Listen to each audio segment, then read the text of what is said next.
I'm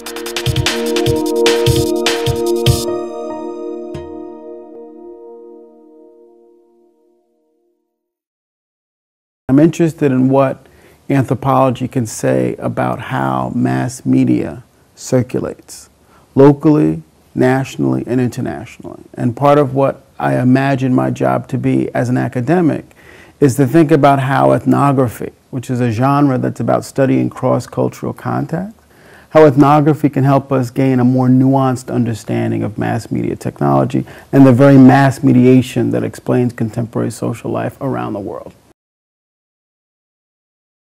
And I'm looking at a group of African Americans that left Chicago in the 1960s, first for West Africa, but then eventually for Israel by '69. And they've been there ever since. So now we're talking about over 40 years.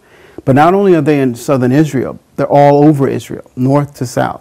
And they're actually on 4 different continents. The project is really my attempt to say, well, if we take seriously this one group that's under-thematized, right? No one really studies them. A lot of people dismiss them as kooky or crazy. If we can understand what they say to us about how race functions in the contemporary moment, how different spiritual communities deploy new media technology because they're incredibly savvy media makers and consumers.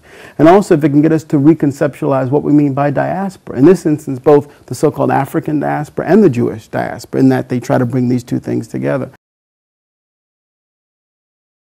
I'm finishing up a project now on state violence, the history of state violence against Rastafari in Jamaica.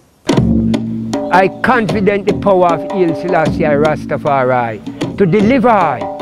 That film is a film that says, well, if we look at the history of Jamaica from a Rastafarian perspective, it'll tell us so many interesting things about what it means to go from a colony to a post-colony.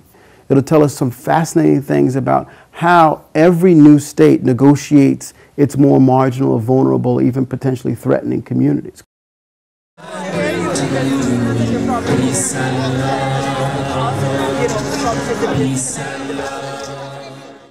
Anthropologists talk about narrative logics until the cows come home. We're really interested in how we tell stories about cultural difference.